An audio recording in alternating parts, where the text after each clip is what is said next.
So without further ado, I would like to start our event today proper and open up the questions. Let's start with primary school, okay? And I'd like to invite Kalsum. Kalsum would be sharing with us a little bit about the overview and how does it differ having a neurodivergent child versus a neurotypical child when it comes to the education process. So Kalsum, can I just pass it over to you? Thank you. Yeah, thank you, Moonlit. Can I have the next slide? The next one.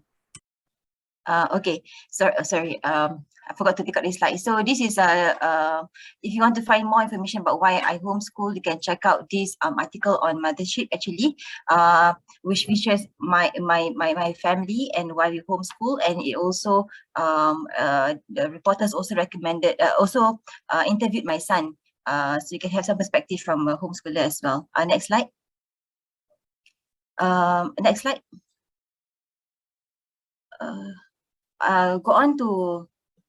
Go on until you have the next. Yes, the primary school strategies. Yes, okay. So I would just like to highlight from this infographic is that rules pertaining to PSLE examinations differ for homeschooling and school-going children.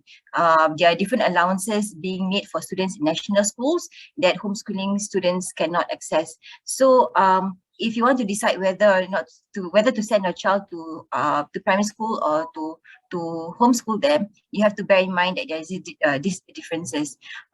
You will see these two categories for the neurodivergent learners. They are generally in our state. They are categorized into the mild special education needs or SEN, or those with moderate to severe SEN. So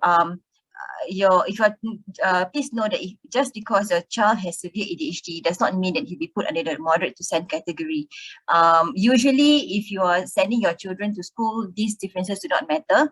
But if you are homeschooling, that's when it matters, because you have to submit an application to request for exemption from compulsory education from MOE, and then if you declare that your child has special needs, they will give you another application form to fill up, and this is when they will categorize whether you have mild or moderate to severe special needs. So those who homeschool, they can only sit for PSLE at the standard levels, whereas those people who go to school, they can choose to offer the standard levels upon the foundation level upon recommendation by the teachers and AED. Okay, so homeschoolers, whether they are neurotypical or they have mild special needs, they have the same kind of requirements. They not only have to sit for PSLE at the standard level, but they also have to pass a benchmark. Another point that I want to mention is how if you send your children to national schools, you will have access to allied educators and even subsidized services like from DAS, because these require referrals from schools. But if you are homeschooling, you will not have access to that. But then there are other advantages to homeschooling that I will cover in my presentation later. Yeah, so I think I'll just stop here for now. Okay, thank you, Kalsum. So this chart actually is a very interesting chart and very useful. And don't worry, we will be recording this webinar, number one. And number two, we actually will be sharing the slides with everyone too. So, don't stress about that. Today's purpose is just to listen, ask questions, and we will have all these information and more to send to you. So thank you for this. So I would like to go to Yihui right now, whose child is in primary school. And Yihui, perhaps you could, share with us what was your thought process when you were going through the school selection for your son? Where did you find out information? Because I know that there's parent portals like Kiasu Parents and everything. What were your sources to find out basic information? Maybe I will just share a little bit about how I prepare my son through the years, especially in the kindergarten years. So if you don't mind, could you cue the slides to slide 14, which is just after the earlier slides. So I think that for my son, when he started attending preschool was when a lot of red flags came up, and I realized that he really needed a lot more support.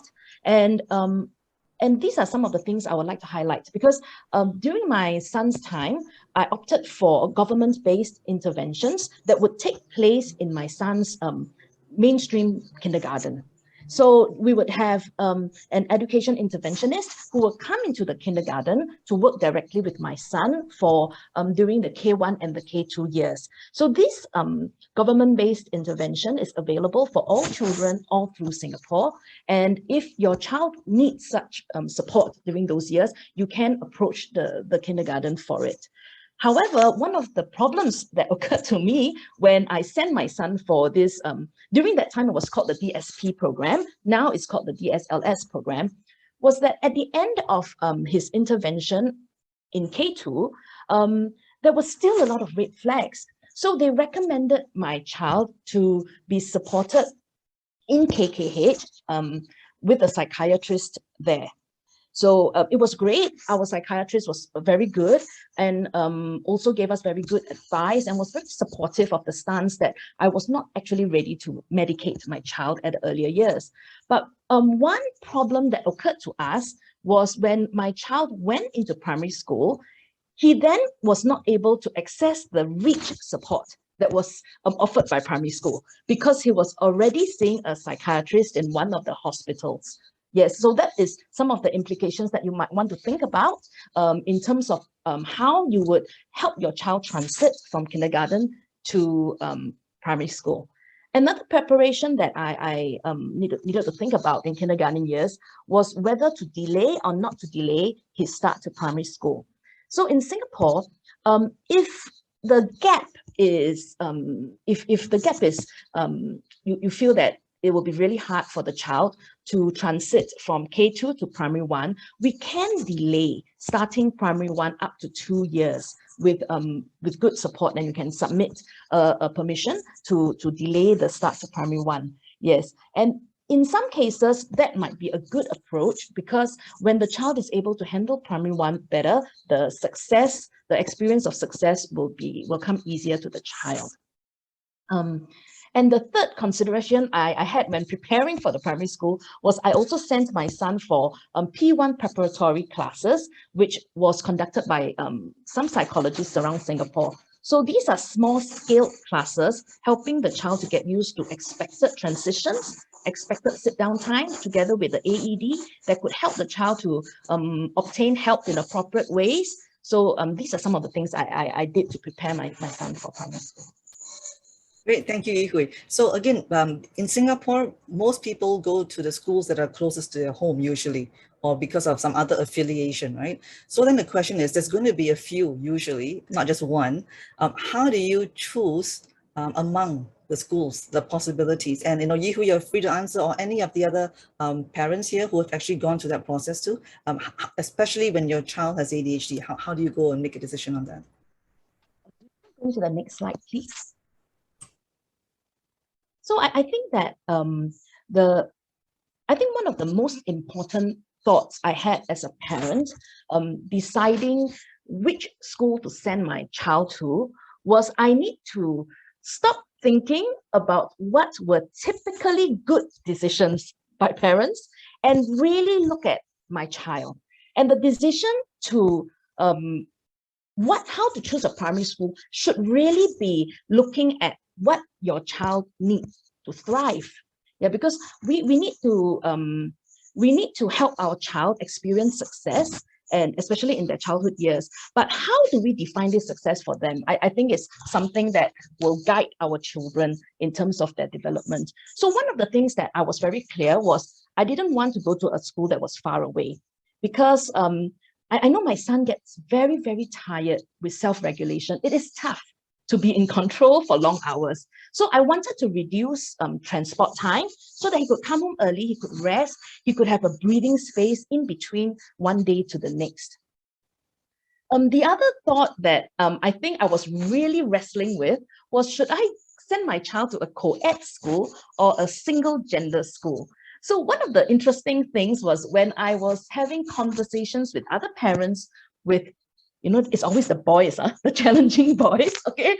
And I told them that I felt I'm going to send my child to a co-ed school. One of the remarks I remember getting was, wow, are you sure that's a good choice? You know, when you put your boys in the boys' school, all the boys are about the same. So, you know, the challenges won't be so obvious.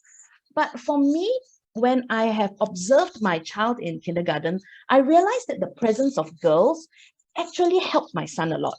You know, the girls model good behavior for my child. They are very warm and supportive. And, you know, a lot of girls are very maternal. They are forgiving and help him with certain challenges that he has. Whereas because many boys who are similar to my child may become triggers for him. And it becomes even harder to manage his behaviors. So with these considerations in mind, I decided that it was better to choose a co-ed school. And the other thing that I felt was important was I didn't want to send my child to a school that had a very strong academic focus. For one main reason being really opportunity cost, because you know, they are only in school for this many hours. And if the main focus is on academic success, then there is less opportunity for the teacher to really build on the teachable moments to help my child build his social and emotional skills, which is the area that he needs the most support, and also to help my child to foster relationships within the class. So these are some of the considerations I thought of. I actually went to the different schools to talk to the AEDs, and one of the things that struck me when I went to my son's school was the AED asked me, what sort of teachers do you think will work best with your child? And I thought that was a beautiful question, because when the AED asked me that question, I realized that they understood the value of relationships when it came to supporting children. And true enough, I think that in the 4 years that my son is in the primary school, it has been a great learning experience. I think that the primary school teachers will be your village. It's not even your son's village, it will be your village, because they will be the people who will spend the most time with your child besides yourself. Yeah, so understanding and finding out whether the school is able to support the child in these areas, I find that it was very helpful for me. Okay, that's great, Yi-Hui, and I like the point that you made about actually, you know, being in a co-ed school and the girls actually help moderate the behavior of the boys. I don't think many parents thought of it that way, but that's great to know, and it's a great segue to give the floor to Michelle, because you mentioned about how the Allied educators, right, really played a part. Michelle, not many parents may be familiar with what Allied educators do, so perhaps you can share a little bit about what they do and how is it different from what counselors do? Sure. Hi, everyone. First of all, thank you so much for spending your Sunday afternoon with us today. I'm an Allied educator in a mainstream primary school, and I work with students aged 6 to 12 years old with mild special educational needs like dyslexia, autism, and ADHD. So these are the top 3 most common special educational needs in most schools. So for us, we work with students with learning and behavioral needs, while on the other hand, counselors actually work with students with social emotional difficulties. But that being said, of course, there are students who actually meet both the Allied educators and also the counselors, as maybe because they have needs in both learning behavior as well as emotional needs, because many times all these difficulties actually overlap each other. So hence in primary schools, actually we work very closely in a team. We work closely like a village, like what Yi-Hui mentioned, making decisions, coming up with strategies that best support the student in school. Okay, that's great to know. So in your line of work, right, I'm sure you see children with behavioral and learning issues, and ADHD being one of them, right? So how specifically, let's say if you had an ADHD child, and how would you be working with them? And would it be different between boys versus girls? Yes, so on a typical day in school, usually for students with ADHD, I either work directly with them, individually or in small group for withdrawal sessions. So it really depends on their needs. So for students with ADHD, they usually present inattention difficulties, hyperactivity, or even impulsivity. So, but that is often just the tip of the iceberg. So perhaps maybe let me just share screen to share more on the ADHD iceberg.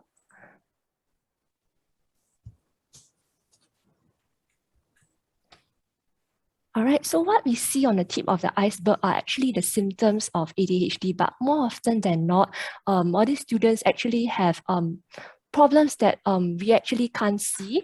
They also have trouble regulating their emotions, difficulty maintaining their relationships.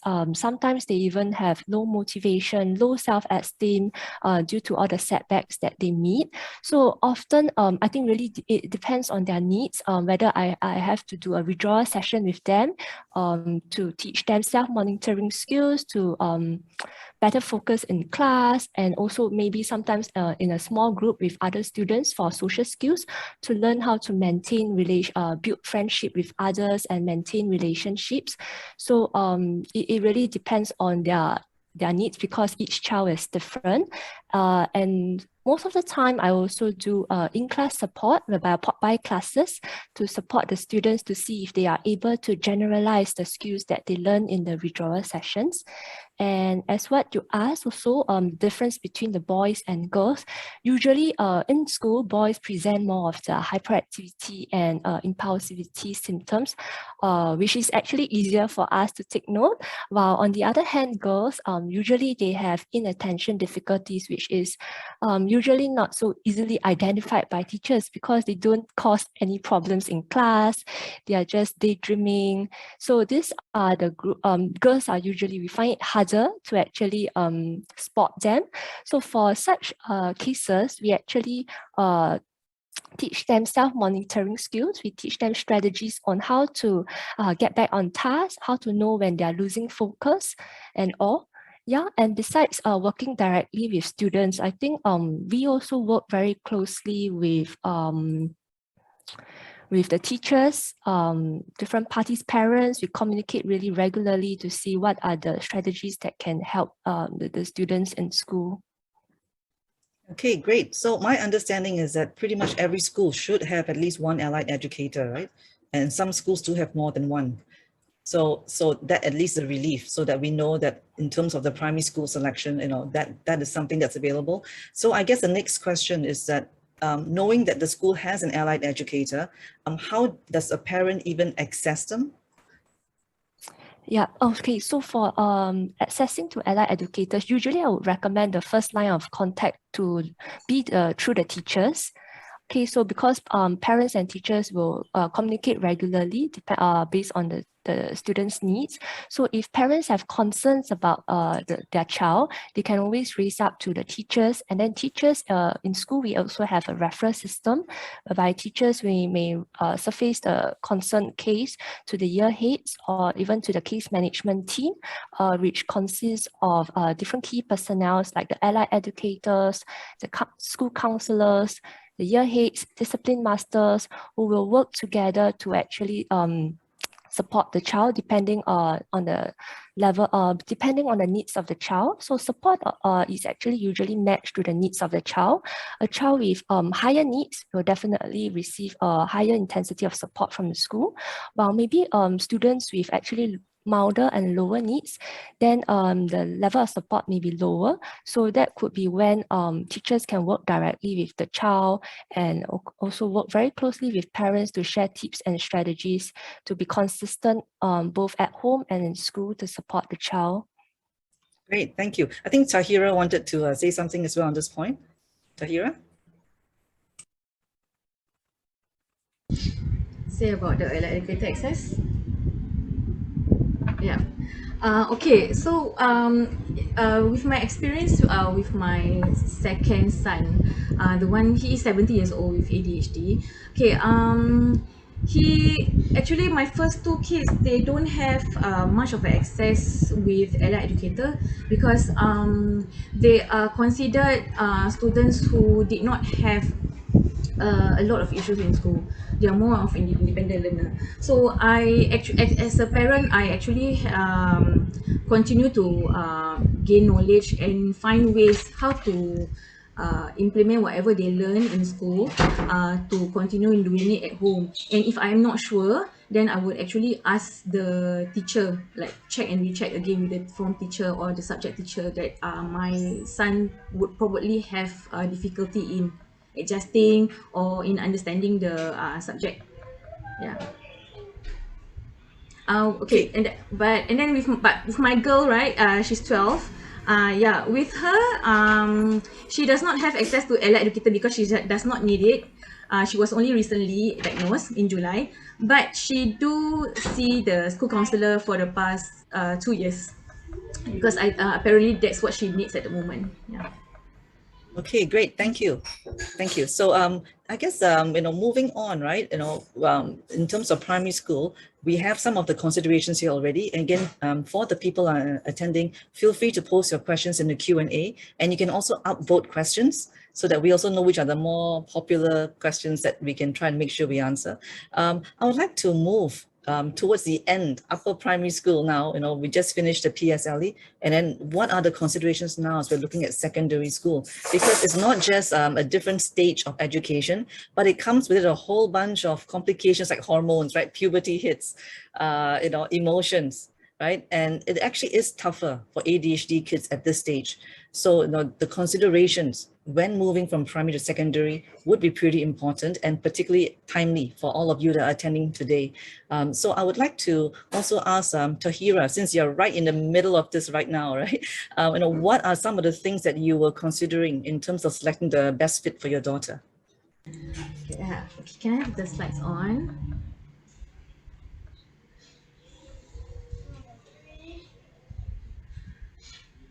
Next. Yeah, next. Okay. All right. So in choosing a secondary school, okay, the tears and pain that my daughter felt from making impulsive mistake and then rejection from friends, misunderstood from teachers before her diagnosis, never seemed to end.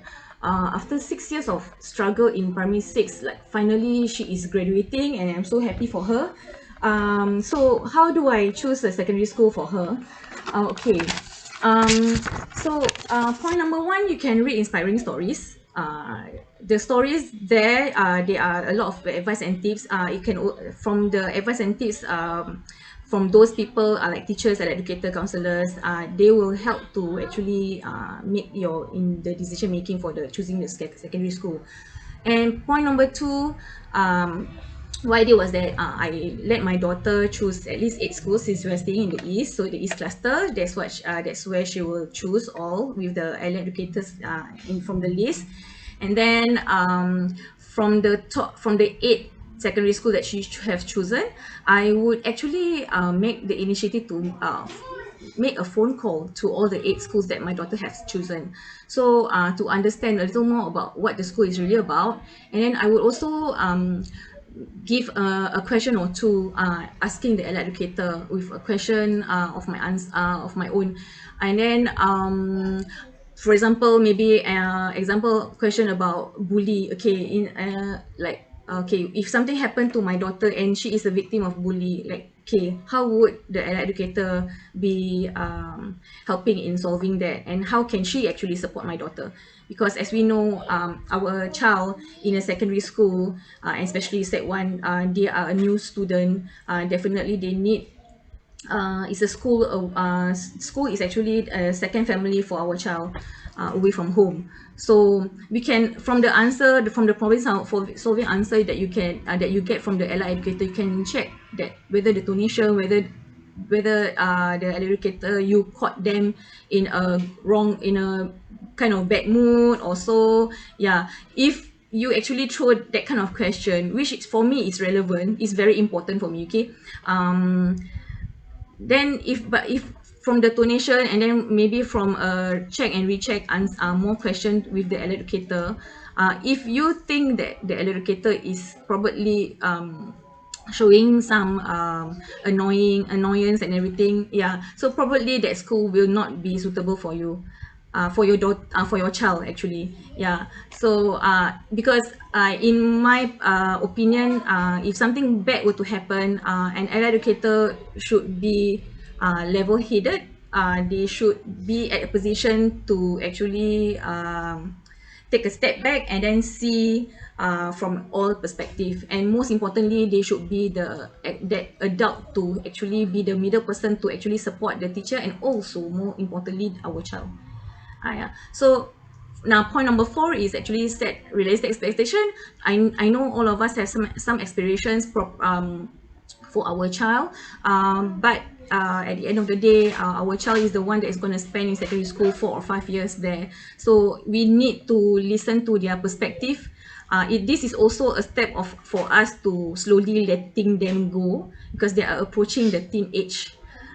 Yeah, so point number 5 is finally, after you have sit down again with your child, you shortlist to the final 6 best schools and do the ranking. Of course, we still need to check with our children which out of the 6 they want to put point on 1, 2, 3 and so on.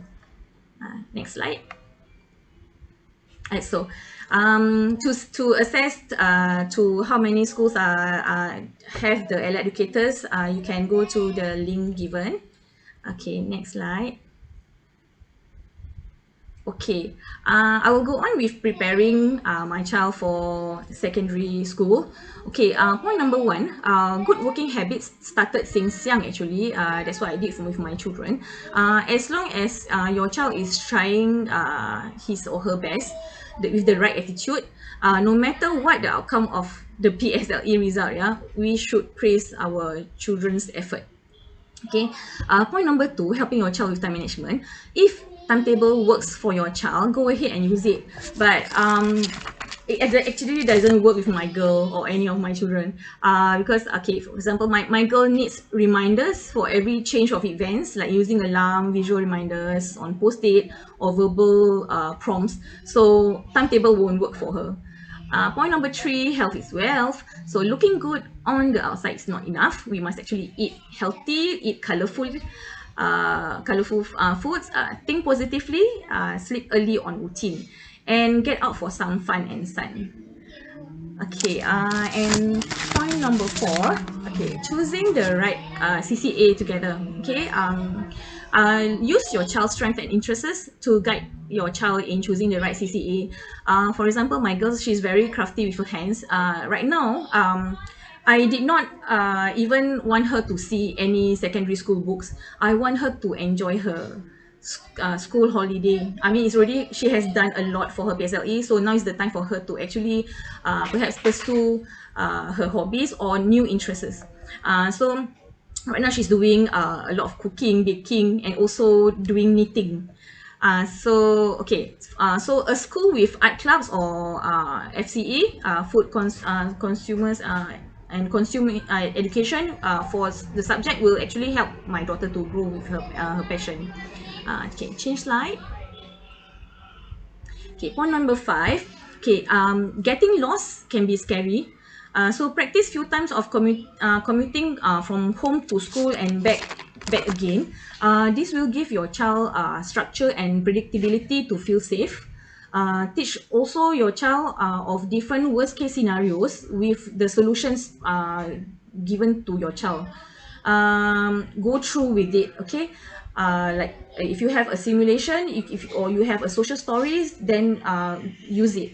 Let's not just be book smart, but be street smart for our child, for children, for our child too. Okay, point number 6, communicate with your child. So connect before you correct. So our child is at the age that demands our supervision and also letting go. We need to let go sometime. So communication is 2 ways. If you need help in parenting a new teen, may I suggest you that you learn a book from the National Library, or you buy it. The book is actually book is called How to Talk So Teens Will Listen, and Listen So Teens Will Talk. It's a very good book. I've read that before. I've read from the kids version to the teens version. So remember, connect before you correct always. Point number 7, setting boundaries is good for discipline. For example, if your child seem to have a lesser control with a handphone, then set house rules. Help them.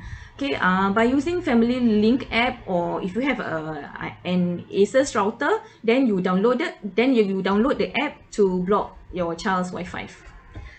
Okay, next slide. Okay, prepare. Okay, this is a PDF you can download from Attitude, for example. Yeah, next slide.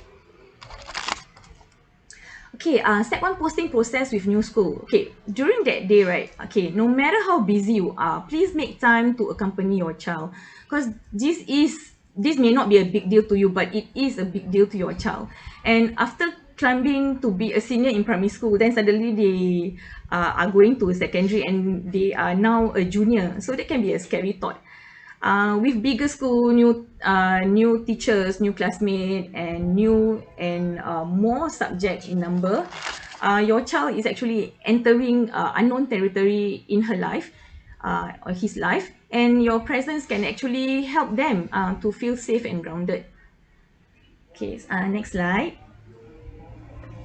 Okay, communicate about your child's needs. Okay, this is what I do in building that foundation with the school, from Allied Educator to teachers and also counselors and other stakeholders.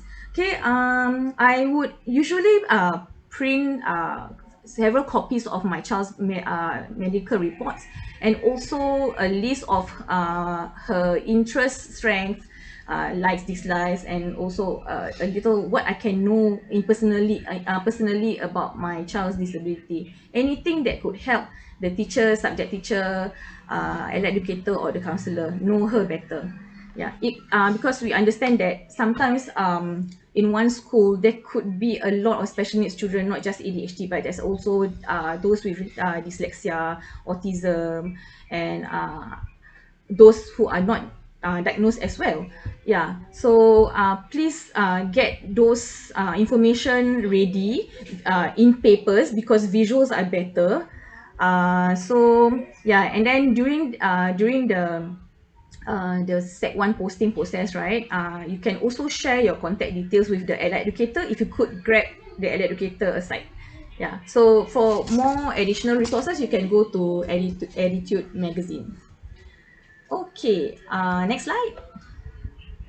Okay, and then okay, on usually when I request to see my child's form teacher, either one or two will do. Okay, I would take note with a notebook, memo app, or in handphone or laptop. Depends on which your preference is. So you list down before you meet the teachers. You list down all the questions to ask the teacher, and also take note of the questions that the teacher will want to ask you, and then do a follow up from there. Point number 7, the action plan to share. For example, like I know my daughter needs to sit near the teacher, okay, and then I could actually tell the teachers, okay, look, my daughter would usually pay attention 10 to 20 minutes the first for every lesson. So if you want to get her attention, do it during that time, and then advise the teacher also to give short verbal instructions, something like that. Okay, point number 8, maintain a good balance between the child's needs and school requirement. Okay, so work with the teachers and educators, and keep the line of communication open. If you are a person who likes to assume things, now is the time for you to stop assuming. Don't make assumption, and always have kind thoughts, because sometimes we need to ask the teacher and educator or the counselor, okay, why are you helping or not helping my child in such a way? Listen first, and then we can work from there. Yeah, so if something that is not working in a way that how your child is being handled, right, then support your child by speaking up. You are actually the bridge, the voice, that champion for your child to speak on behalf for to the school. Yeah, so okay, and also at the same time trust the teacher, yeah, and all the everyone in the school. So point number 9, when both parents and educators are a team, right, the child will benefit the most. Parents, however, ought to instill joy of learning and help the child enjoy school. Okay, this will not only boost his or her moral and confidence, but also nurture happy children, because happy children will make them learn better, yeah, with no fear. Thank you, Tahirah. So, you're referring to allied educators as well in secondary school. So perhaps I can just ask Michelle to give us an idea, how does the AED support in secondary school? Is it similar or different as well? Because again, it's a different stage of life. Yes, that's a very good question. So, for allied educators in secondary school, as the student actually progresses to secondary school, actually they undergo puberty changes, and the needs of the students is actually usually different from primary to secondary school. So definitely, allied educators in secondary school, they deal with students with a different set of needs, usually focusing on maintaining friendships, changes in puberty. So the needs are very different compared to primary school, whereby the younger kids are still struggling to stay focused, struggling to stay seated. So the strategies that use and the conversations going on are actually usually very different.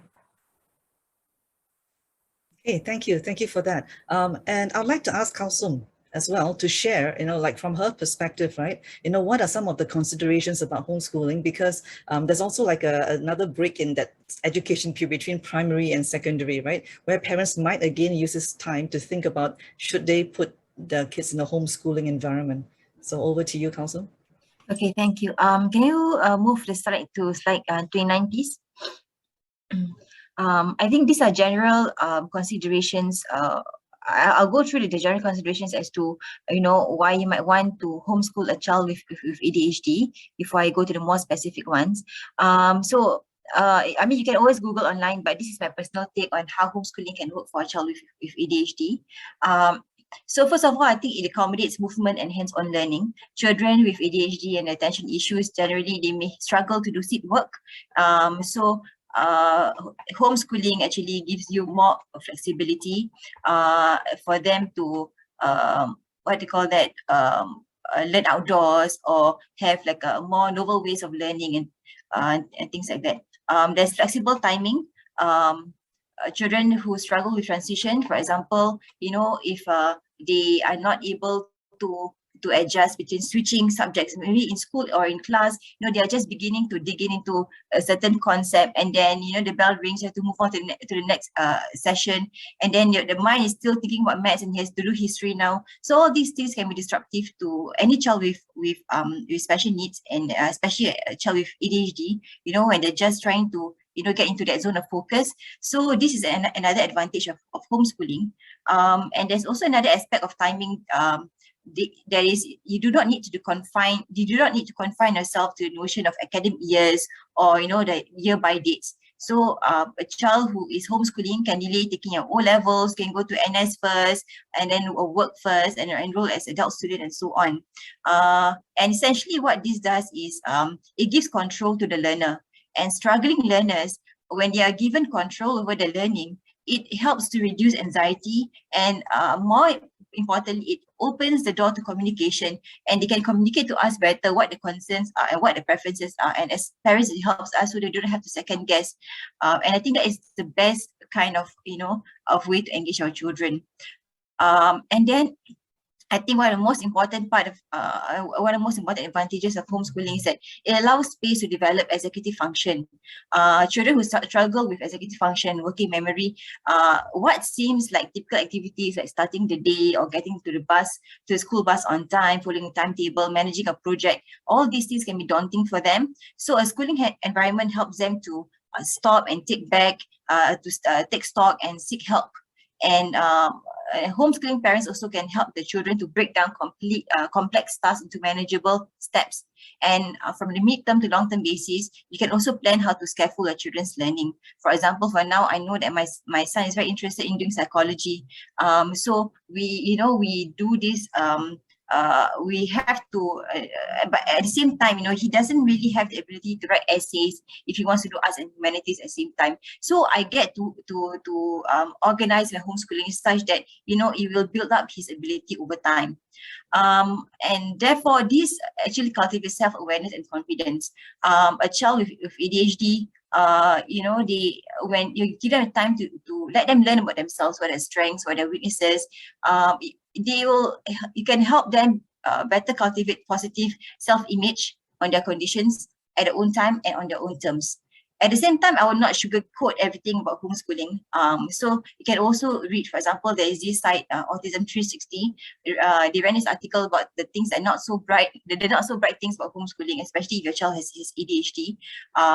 So one will be, you know, you may have financial constraints.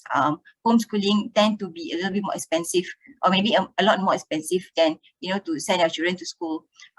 There may be incompatibility in terms of personality and so on. And also, given that ADHD also tends to run in a family, another point to consider is what if the parent also has ADHD? Will the parent be able to cope with the demands of homeschooling and managing homeschooling? Yeah, next slide. So, but another reason to homeschool a child with ADHD is that it fits into, you know, our vision of having multi-path education system, you know, having different types of qualification through different modes of delivery, and that all these qualifications can be attainable at different times and stages of a child's life. So, we can all try to pursue this balance of having classroom study and workplace apprenticeship and on our own terms. Next slide. Sorry, next slide. Okay, so if you're at this point of time, for those who are looking into secondary school choices, or what is the post-PSLE pathways, we know if you look at through these guides, actually you realize that, you know, there are various pathways, and while you know, for most of us, you know, especially I remember coming from working class background, you know, we wanted to go from like a tried and tested route of taking N-level, O-level, A-level to get entry to IT, Poly, JC, and, you know, possibly into the local universities. But this is where I think students and even parents, they tend to bang their heads against the wall trying to speculate what is the best subject combinations to get the best possible number of points to get into the next level by certain stage or certain age. So if you go to the next slide, I would like to show you that the path is actually diverse. Even if you do not go through the schools, okay, even if you're homeschool, even if you choose to homeschool at secondary school level, you can go back into tertiary education and like ITE, Poly, JC, and all these other art schools and NAFA and LaSalle, okay, and so I would like to show you that it is not, you are not necessarily limited to the system that is served by most secondary schools here in Singapore, that is to take the GCE exams, and there are at least two viable systems that students can choose from beyond the post-PSLE. So minimally, you know, if you look at the top part of this diagram, you can simply take the O-level, N-level, O-level, or even A-levels as private candidates. So minimally, this will give students is a pretty classic route, but then our children be able to take it at their own pace. And right now, you know, homeschooling mothers are offering science lab sessions, customized class for homeschoolers, and so parents are not alone in their journey as educators. So they do, even though I say homeschooling, you're not necessarily be the only ones teaching your children. And you know, the community is really quite vibrant here. And you know, they can do all these things, and they can also structure their learning such that, you know, there will be no unnecessary labels attached. You know, they can go to, they don't have to, I mean, they take it over 2 sittings and things like that. But then, if you look at the bottom half of the diagram, you can see that there is International General Certificate of Secondary Education, or the IGCSE. To me, this IGCSE offers flexibility with a capital F. I see some questions about international schools, or international schools in Singapore. You know, they offer IGCSE, but you know, as you know, the cost of sending children to international schools might be quite exorbitant. So an alternative, if you want your children to access this IGCSE subjects, is actually to homeschool. And IGCSE subjects, the list of the subjects offered under the IGCSE system is actually more extensive. And for children with ADHD, you can actually serve them pretty well, because they may take to the more novel subjects. And children can also get a choice to structure their exam sittings, like they can take like 6 subjects over 2 sittings. Another advantage, if you have children who struggle with their studies, is that retakes of exams are not indicated in the certificates. So there's less stigma there. There's no lab requirement. These can, depending on the ADHD child, this can be a plus point. IGCSE papers tend to be rather expensive, and then you may think that, oh, then I still have to give them private tuition and things like that. So yes, you will need to be a little bit hands-on in guiding your children. But the advantage is that compared to taking private O-levels, parents can access a lot of online resources for teaching and grading for the IGCSE subjects.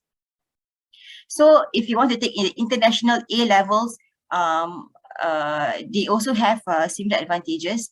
And subjects offered may also include courses that students may be vying for at the university level. In my science case, is psychology.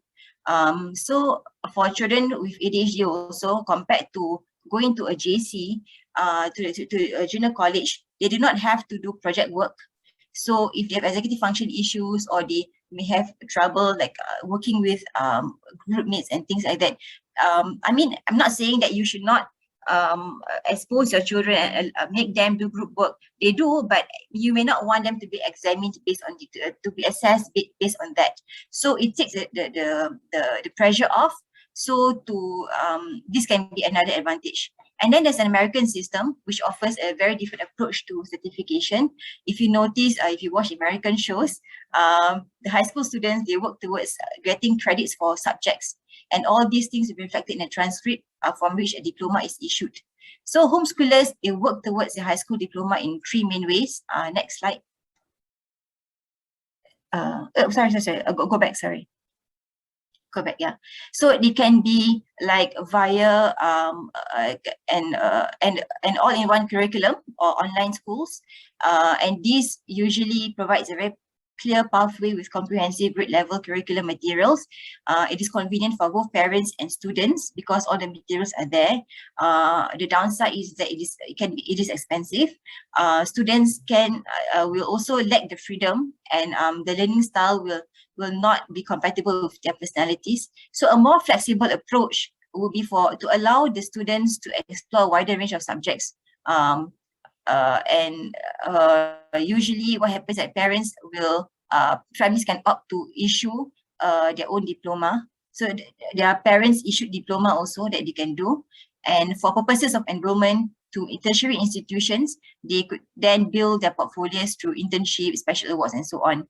So I have like friends who, for example, they were doing all this all-in-one curriculum or an online school, and then they did until grade 10, and then the children doesn't want to homeschool anymore. The parent can no longer can cope with it, so they apply to the polytechnic based on the year 10 qualification. So that's also possible.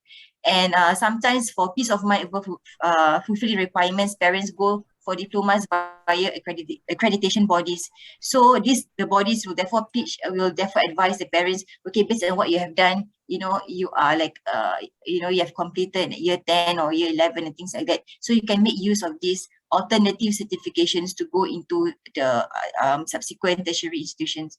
One last point that I want to talk about, or I want to highlight based on this diagram is that homeschoolers, I know that homeschoolers have gained entry into tertiary institutions via this alternative UK and US system.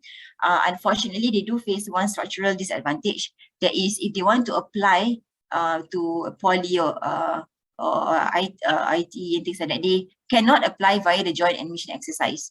So what happens is that so their application will be processed via the direct admission exercise. So after all the spaces to the courses have been allocated via the joint admission, then the remaining courses will be for those people who apply via the direct admission. So the chances of getting into popular courses are considerably limited. So can you go to the next slide? So I will, So just to give you a glimpse into what we have done. My son is now 13 years old. So last year he was supposed to do his PSLE, but 9 months before we got an exemption because of special needs. So what we did was that we spent the time, we had a kind of a gap year to solidify his learning, and we focused on competency. So I know that, and we also did some kind of advanced learning, so that by the time he attends like classes at secondary school level, he is more or less familiar. I don't mean that, you like stress your students, your children now over ask them to take classes and things like that. But then, you can always take a step back and try to work on their core competency. So for maths, for example, we ignored all these mental gymnastics and heuristics. We use Han Academy, which I really recommend, to make him build up his competency and confidence in math. And in fact, because of that, he also managed to like cover some of the Set 1 topics before the year end. So beginning of the year, we did this O-level experimentation. As I we tried to like do what they call that, subjects, because we thought that we were aiming for him to sit for the O-levels in future, but that wasn't working very well. So we realized that if you want to apply to the polytechnic and get into a course in psychology, it'd be too overwhelming for him. So in the end, we chose the international A-levels route for him. So if you look at what you are doing now academically and non-academically, there's it's really a mixed bag. We are doing A-levels, and then we are doing this IB style project work. He's doing IGCSE sociology, and we're doing a bit of everything. And for us, and for non-academic, he is like doing a lot of physical activities as well. Yeah. I have another slide on non-academic route. Can you go to the next slide? Sorry. So I think it's also important for us to consider if non-academic routes are also more suitable for our children.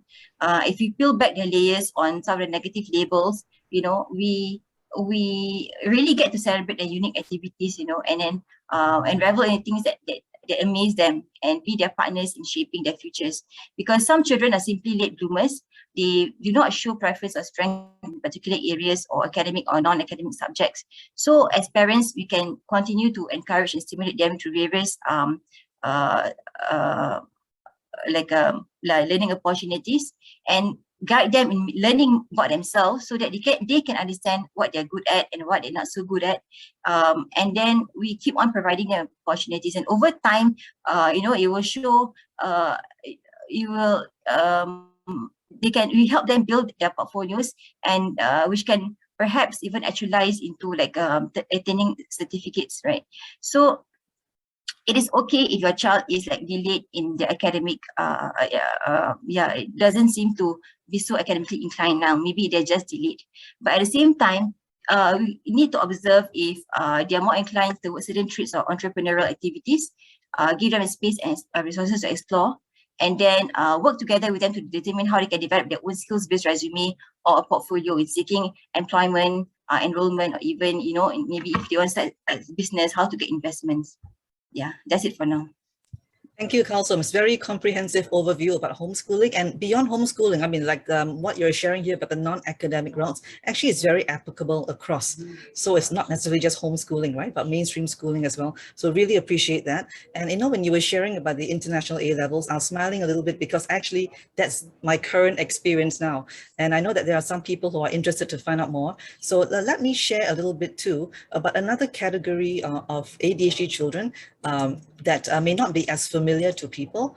And this is what we call the twice exceptional. So I don't know whether, again, people are familiar with this, but the twice exceptional children basically intellectually gifted children with great potential. Usually is academic, like IQ. Sometimes it could be things like sports or artistic talent. But in our system, where there's more of an academic emphasis, there are children with ADHD, but they also are very bright. And the problem that these group of students face is that sometimes if the learning disability is quite big an issue, it can sometimes almost like obliterate the IQ part. So if you have a kid that is smart, is intelligent, learns well, but yet every time you open the report book and it doesn't look good, and you're wondering what happened there, right? This might be a sign of a twice exceptional child. And in my situation, actually, my daughter is twice exceptional. So the considerations for twice exceptional or 2E kids are a little bit different because we really, really have to know our kids and their personality. For my own daughter, we only got her diagnosed when she was 15. So the early part, the primary years, we still went through the regular system and we're still struggling with the PSLE and all that. But during her time, the P6 year, P5 year, we were looking into things like DSA, direct school admission. I think maybe some of the parameters have changed now, but it still is a way to sort of get yourself into the so-called top school or branded school based on either athletic ability, artistic, grades, and so on. So for my daughter, she actually, or myself, actually tried to do what most parents would want to do, is to get the child into the top schools, right? Or what we perceive as a top school. So she went and did some of those aptitude tests for them. She did the time trials for running, and she actually got an interview with one of the top schools for girls. And of course, many parents would be happy. But as I knew my daughter's personality by then, even though she hadn't been formally diagnosed, I knew that her executive functioning was pretty poor. So even though she might have the IQ to be able to stand, and hold her own there, but because of the executive functioning skills like organization, planning, starting a task, finishing a task, time management, those kind of things, if those things weren't strong, putting her in a school, one of the top schools, with other children who may not have ADHD but are neurotypical, who are very much on the ball, is actually a sure recipe for disaster. So actually, I was very relieved when I got a reject letter from the school, because it really probably may not have worked out so well for her, even though, of course, as a parent, I always wanted her to go to some of the top schools. And in the end, actually, the choice when we were looking at primary school, which was to put her in an affiliated school, actually worked out the best for her. So even though we're sort of going, reversing a little bit now, chronologically, for those who haven't got their children into the primary school yet, one important consideration, if your child has already been diagnosed, pre-primary with ADHD, or you suspect that they might have, is actually if you can find an affiliated primary school, because it takes the pressure off a lot. And in terms of if they can go to the secondary school rather than, run all over the city to find another school to accept them. And secondly, in my daughter's particular situation, her school actually had a whole range: express, normal academic, and normal technical. So again, there was space from an academic perspective, and it was also more forgiving for her to make her mistakes. And she definitely failed quite a bit. Some of you may have read the article in the Straits Times. My daughter actually failed 5 out of 8 subjects at the end of Sec 3.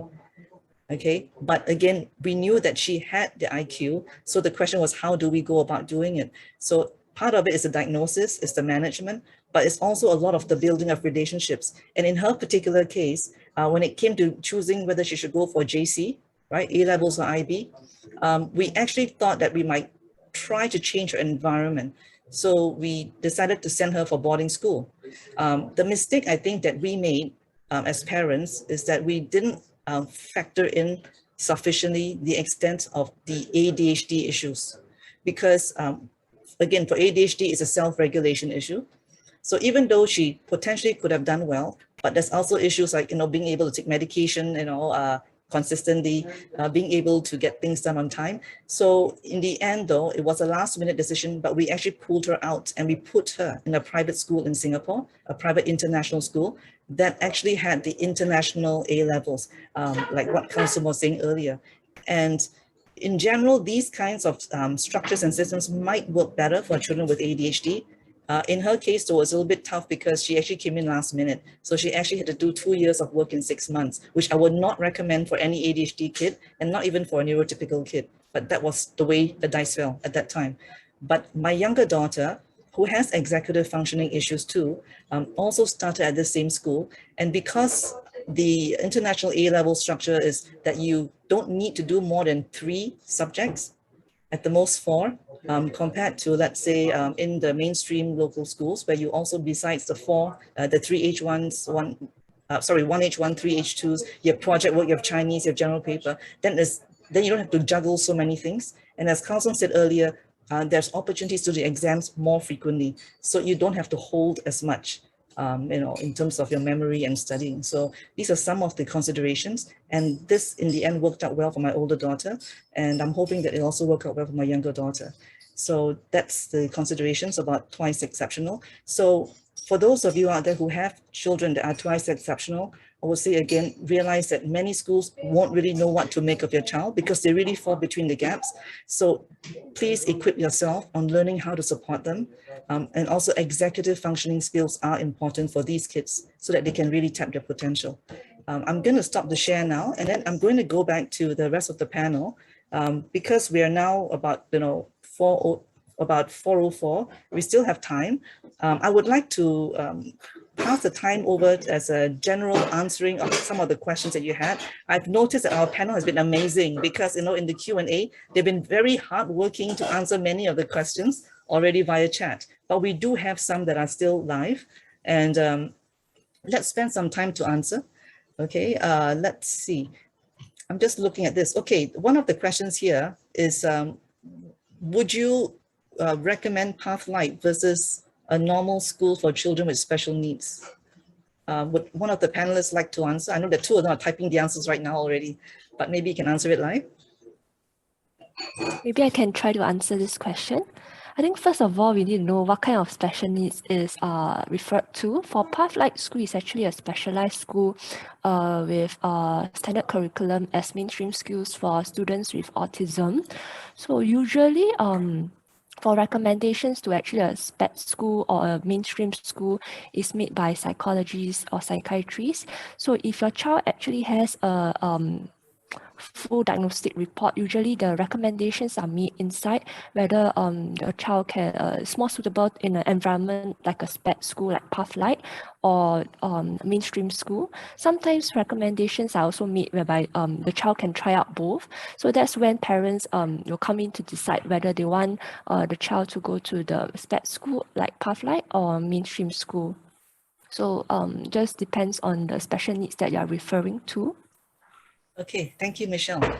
We have a question here that just was submitted by Anonymous saying that our doctor assessed that the child can go to mainstream school when she goes to P1 next year, but the daughter has learning difficulties. So then the question is, will she still have a chance to transfer to another school in case she's unable to cope with the mainstream school environment? Anyone would like to try that or answer that? Maybe I'll take this question as well. I think if the doctor recommended mainstream school, so you may want to let your child try out for primary 1 first to see how she's coped in primary school. But it's important, I think, to communicate her difficulties, her needs to the school so that the school can also make preparations on how to support your child when she goes to primary 1 next year. And in case, I just want to clarify, transferring to another school, do you mean by transferring to another mainstream school or transferring to a SPED school? So, perhaps you can address the different scenarios. Yeah, okay. So by transferring to another mainstream school, I think it's possible if you make an application with another school, maybe perhaps it's due to distance, but usually support in all mainstream schools are quite similar in a sense. But if it is to transfer to another SPED school, then that will have to be based on doctor's recommendations again. So in the case, because it's already assessed that she's suitable for mainstream school, then I would say usually it's not so likely for the child to go to a SPED school, since doctor's recommendation is that they are able to assess the curriculum in mainstream school, just that perhaps some accommodations need to be made in school to provide her the better environment, better support for her to cope. Okay, one of the sorry, yes, Kalsum? Yeah, can I just jump in? I think one of the reasons the doctors, I assume that in this case, the child has ADHD. There's no spec school for ADHD, right? So that's why I mentioned just now that just because a child has like severe ADHD, it will not mean that he will still be categorized as having mild special education needs. And typically, children with mild special education needs are channeled into mainstream schools. Yes, thank you, Kalsum. Anecdotally, if you know your child quite well and what they're capable of doing, one of my friends, what she did was, when the child was still in lower primary and knew that, she might have some issue, even if there's affiliation, to meet the requirements to go to the affiliated school, because that was quite a competitive type of school, she actually decided to apply to transfer the child out to a school that was a little bit more forgiving. So that was forward planning. So it is possible as a transfer from, let's say, one mainstream school to another mainstream school, but perhaps one with a lower requirement in terms of affiliation, so that when the PSLE came, they could follow along with the cohort. So this worked out very well, because eventually this girl that she transferred over to another school, and she followed the cohort into the normal academic in the feeder school. So that was much less stressful than struggling and trying to get into the original feeder school for the more competitive school. So that's something to consider. Okay, we have some other questions here. Some of them already have been answered, but because I think that they are quite general, it might be also good to just do it live. Okay, one of the questions is yes. So again, how does one even get into a conversation with the teachers about your child, particularly if you suspect, so you haven't had a formal diagnosis yet, right? So how do you go about doing it in a way that you can get the support that you need? Because I would think that usually AED sometimes only step in when there's a bit more of a formal diagnosis, right? So maybe Michelle, you can let us know what happens then? Usually I think termly there will be parent-teacher conferences. So that's when actually teachers share feedback, progress about the students' progress in school. I think that's when the conversation can start. Perhaps when teachers give feedback about your child's learning and behavior, you may also want to express some concern on like what can be done as a parent at home to support the child, and maybe discuss have an open discussion like how else can school actually support your child in school, be in terms of learning or behavior. And perhaps when keep the discussion going, I think it cannot be finalized or finished in just one conversation. So have an open discussion, try out different ways. I think especially for students with ADHD, they really require a lot of novelty, challenges. That's what they like. So I think really you have to speak to not just one teacher, but different teachers to really think out of the box, think of new ideas, try out different strategies to help out your child, because in my experience, there's really no one-size-fits-all solution. What may work for one child with this ADHD may not work for another child. So really, I think communication is key, having regular updates and communication, think of different ideas, keep trying, because it may not just work for the first time. Yeah, thank you, Michelle. Actually, it's a good point you made. Actually, ADHD, even though people don't really refer it to as such, right? But actually, there is a spectrum. Yes. We're used to hearing about autism, right? Having that spectrum, Yes. from the previous name Asperger's, right? All the way to autism. For ADHD too, because again, I mentioned about the twice exceptional just now, right? And then it goes through the whole range. And again, there's all these variations of gender, of family, environments, and all that. So because of that, a lot of the decisions that one makes as a parent has to be quite customized to the child. And again, ADHD children tend to be quite creative, and therefore they like hands-on, right? So if it so happens, the kid actually may do better in, let's say, poly directly or even ITE, because those are more vocational. So it's not really a reflection of IQ sometimes, but of the interest, of the skills, of the strength. So it's to really work with the child that we have based on the strength that they have.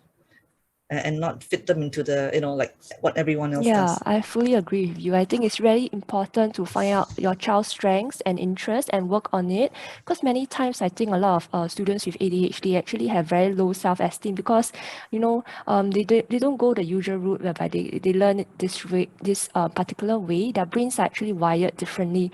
So when they are not accessed the way that they are good at, then they feel like, they feel down about themselves. They lose the confidence. So it's important as parents to, really know your child well, know what your child is good at, build up the confidence and self-esteem so that, they can be successful in their own ways as well. Okay, great. Thank you. I had someone ask, I guess, because I used to work for Giving School, right? So someone asked how to identify a more forgiving school, because the main focus for this person is in the some secondary school selection is that is gifted and has ADHD, but there are discipline issues in school. So how to find a more forgiving and caring school? Perhaps I let the panel jump in before I, give my 2 cents. Anyone want to answer this question? I think Tahirah mentioned just now, if you're speaking to the AED and they seem to be annoyed by your questions, then maybe that school is not a forgiving school. So that can be one red flag. Okay. For me, I mean, the way I chose the school as well is you can also speak to the alumni of the school. I remember, last year around this time, I actually had quite a few parents call me and, parents of girls were asking me how was my girls' school, right? Because they were also selecting several others. And, I had my girls around, so I actually asked them to talk to the parents directly. When I say forgiving school, it really depends again on sometimes the schools get awards, like in my girls' case, they actually went to St. Margaret's, but, the school wins awards sometimes for like developing the students. So you can look at some of those kind of awards. Do they have that kind of categories or awards? For the private school that my daughter went to, they actually have someone there that is a special needs education coordinator. So that meant there was more support. But again, as some of the panelists said, you also need to interview those people to really make sure they understand what your child needs and whether they actually understand specifically for ADHD support, because again, it's so broad, right? There's so many special education needs. It's not always easy to find someone that's familiar with ADHD or dyslexia, or autism traits. Yes, and again, we also don't need to close the door to, again, some of the options that you heard today, whether it's a homeschooling. And I had a question for homeschooling, actually, Kalsum. What if someone decided that maybe my kid needs to be homeschooled, right? Around the primary school or even after PSLE, then they sort of start homeschooling in Sec 1, but then they find after a while either the parent is not able to maintain, as you said, sometimes it's tough when you yourself as a parent have ADHD and then you're trying to organize your child, right? Or you just find the environment or it's just not a good fit and they want to go back to mainstream school, right? Does anyone here have any idea or Kalsum whether it's possible? I think they'll be happy to take you back, especially at primary school level, because of compulsory education. MOE will find a school that will accept you, because you may not get the school that you want. It may be challenging because the school may not have vacancy at a point of time, but then they should help you get your child into a school. So but I think at the end of the day, it may boil down to the kind of rapport that you're able to build with the school and the admin staff when you call them up.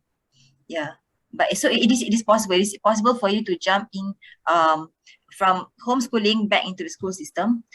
It is harder to, if you are already if you're already in school, in a primary school, to homeschool is harder because then you have to apply for compulsory education exemption, and then all the process takes time.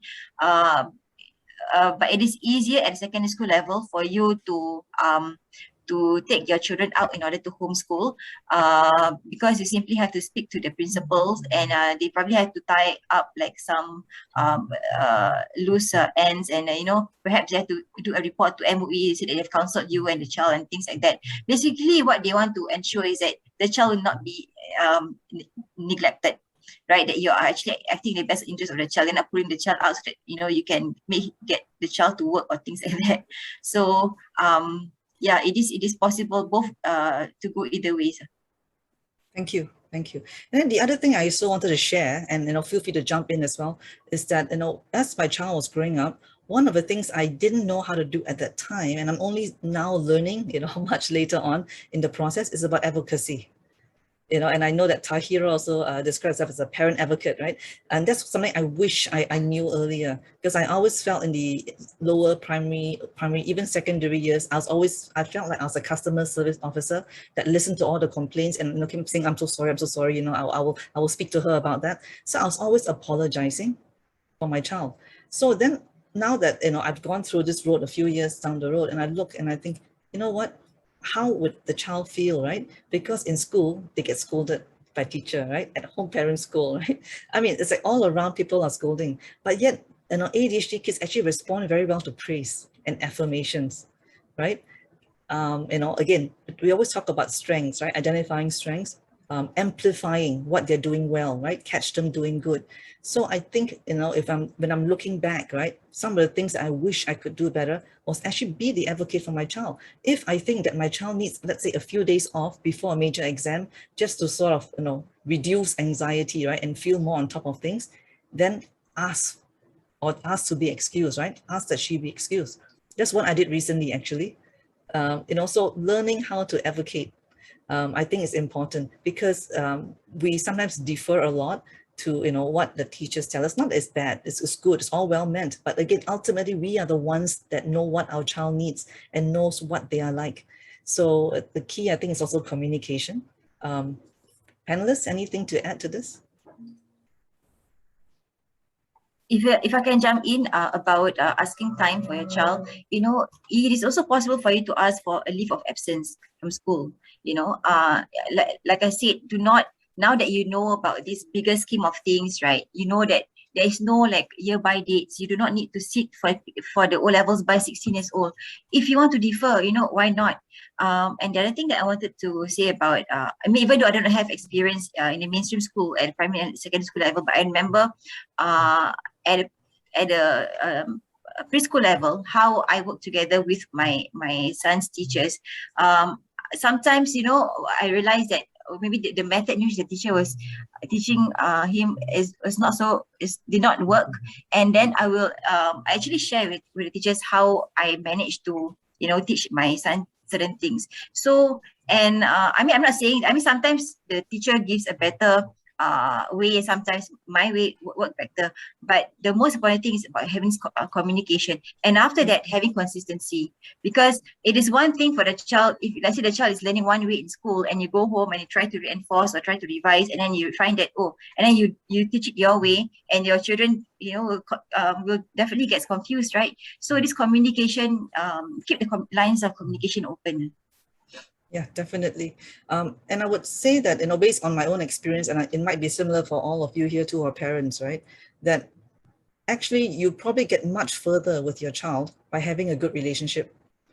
Because, when you have that, then, some of the not so fun things to do, like homework, right? Or revision, gets done a bit with a better attitude, than fighting with you about that. And, when I've gone for quite a few seminars in the US on executive functioning, and sometimes they say, don't hold your child again to the same standard as everyone at their level, because the research has shown that, children with ADHD are actually functioning about 3 to 8 years sometimes at the executive function level below their biological age. So, but our expectation is that they are still at the same, a responsibility, right? As those of their peers, and that may not be the case. So it's to also adjust, because once we adjust, then we can really see them as they are, and then we can adjust the way we interact with them and our expectations, and think that that's pretty important, and I'm learning that as well. Yeah. Tahirah, Yihui, would you like to say anything? I know we're gonna finish soon, so I'd like to also find out, aside from responding to this question, is there any kind of like 3 things that you would like people to remember, if they couldn't remember anything else, right, from this event about schooling and the ADHD child? I'll go first. Okay, first and foremost, mental health of our children is very important. It should take precedent over everything. because when I had my oldest one, he has autism and he also has OCD. What happened was that he was working hard but he forgot to self-care. He did a bit of his self-care, but it wasn't enough. So what happened was that with stress and anxiety hand in hand together for a very long time, it's gonna create mental health condition for your child. And I learned through the hard way, and knowing that OCD is the mental health number 3 in Singapore, and it's more and more people who are actually suspected of OCD. They actually took about 9 to 11 years in asking for help. So we would want to avoid that. So please, whatever it is, in my point of view, enrichment is not really important. Or tuition, most importantly, is to actually sit down and ask your child, because our child is at the teen age, right? We would want to know how they feel or what they think about they are the ones that is going to face everything. They are the ones that going to sit for the exam, not us. They're the ones that going to sit with the tutor, etc., not us. So their mental health is actually their happiness. Is very important. Yeah. Thank you, Tahirah. Anyone else? I'll just like to share a little bit. I think earlier on we keep talking about, you know, it takes a village to raise a child, right? So one of the things was, if we think of the school as an existing village, and when we enter the school, we are going to fit into the village that is the school, then one of the things that's going to happen is it's going to be very tough, because our kids are not going to fit in, you know, they're not. Yeah. So I felt, for me, one thing that helped was that the village is not there. The village is a place that we create for our children. We have to recruit the villagers in our children's village. And how do we recruit? We recruit by really extending the same type of compassion we have to the teachers as we want the teachers to have to our children. Despite all my planning, my son had a very tough transitions. My phone number was the teacher's hotline, okay? I think I'm getting the phone calls all the time. And I think there were many times when I also felt, you know, is this going the right way? You know, am I, you know, what's this happening? You know, after all my effort, it's still like this. It's so hard. But I'm very thankful, because the teacher had a very hard time with my child, but she didn't give up. It took 2 years for her to learn to understand my child and to support the child. And at the end of it, I really valued the fact that even though it was so hard for her, she kept trying. She kept trying and trying and trying. And I have to say that it's so cute, because now my son is in P4 and he still remembers her so well. And I think that is really what it has to be, that we need to recruit all these allies that will become the village for our children. And even when it comes to peers as well, we recruit one by one. You know, it's hard for the peers to understand our children's challenges and accept them as who they are. But through being in the parent support group, through helping the child build peer relationships one by one, you know, that will make a very small difference in the immediate future, but it builds up. So like I said, my son had a lot of difficulties in P1 and P2. He had difficulties in peer relationships. He had difficulties with teacher relationships. But, you know, maybe just to share a nice story, was at P4. My son told me he walked past a child who just said, "Wow, I don't like him, you know, he's the naughtiest boy in the class."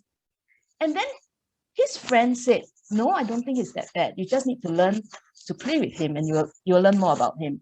And you see, it didn't happen immediately. It took many years to build this village up. And so just to share that, don't give up. You know, it may be tough in the beginning, but over time we will be able to build this village for our children. Awesome. I love that village analogy. That is really something that, you know, not many of us think about, but that actually is so critical to have that support. And, you know, we do have a support group on Facebook. please feel free to join it. And we will be trying to roll out specifically demographic-based support. So like parents of children under 12, parents of teens. So, just keep an eye on our social media for that. Yes, Michelle, would you like to say? Okay, I think for myself, my advice for parents will, when working in schools, will be having communication. That's key. I think really having an open conversation, regular communication and updates between school and parents will really help both parents and school to work with the child, and also having consistency in the strategies used both at home and in school. That's when the students actually feel safe, when they know what to expect, and when there's this common language use and understanding both at home and in school is actually very important. And last advice is, I think, really to focus on your child's strengths, setting realistic expectations for your child. Like I think what we all discussed earlier on, give them time to progress at their own pace. So really focus on what they are good at and work from there. And one day they'll reach the goals. Thank you. Kalsum? Yeah, thanks. Yeah, I really enjoy his analogy. And yeah, for me, my village has been my homeschool community. I think people ask about, what about the socialization aspect. I think safe to say our social life is bursting at the seams.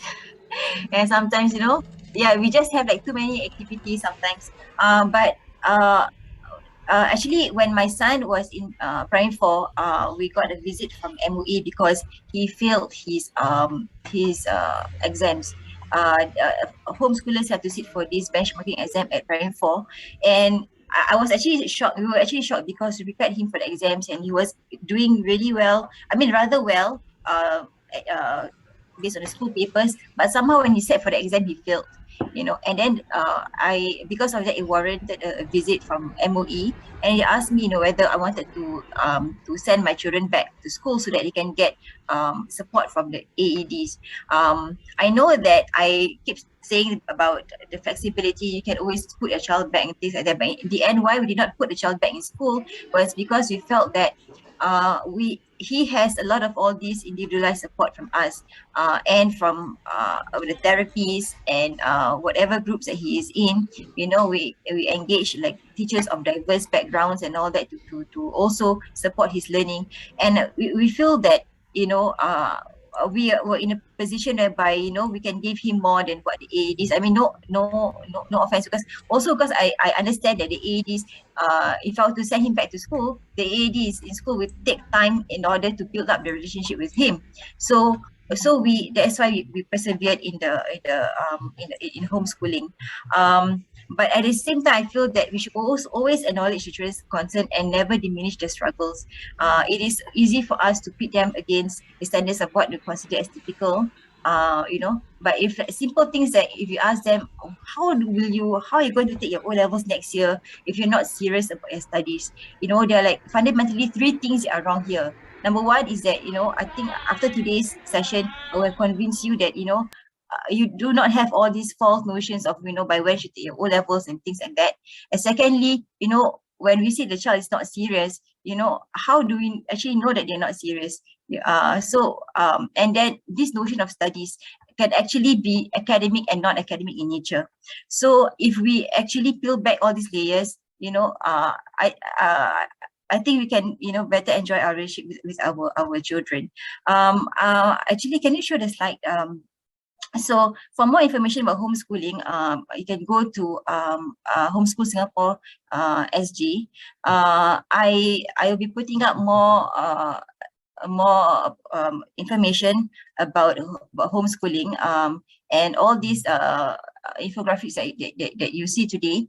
I'll be posting them up over the next few weeks with more detailed information.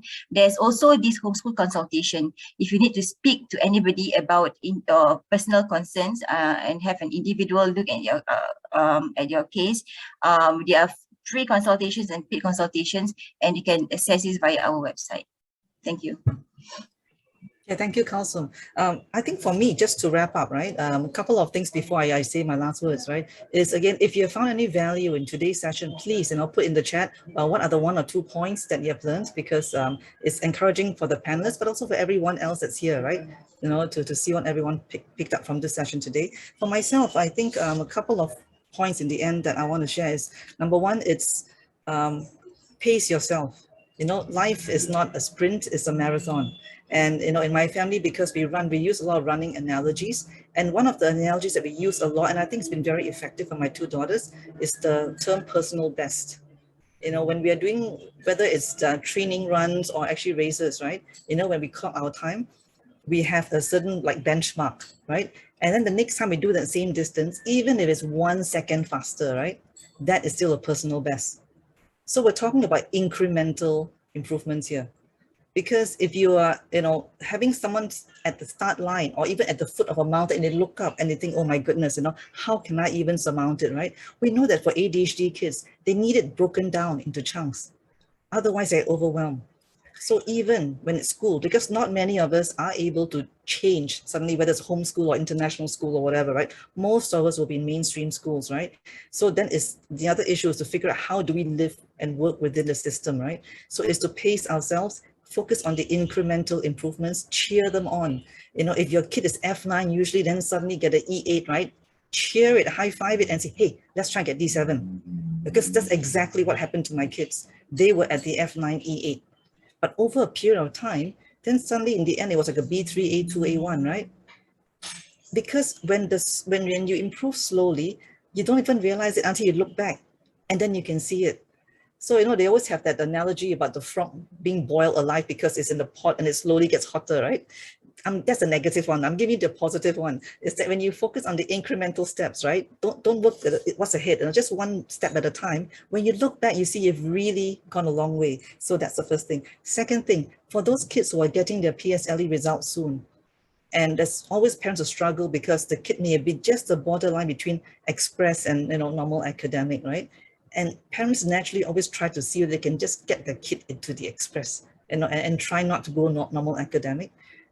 But actually, again, look at the whole situation. Sometimes it actually is better for the kid to be normal academic because the pace might be more suitable.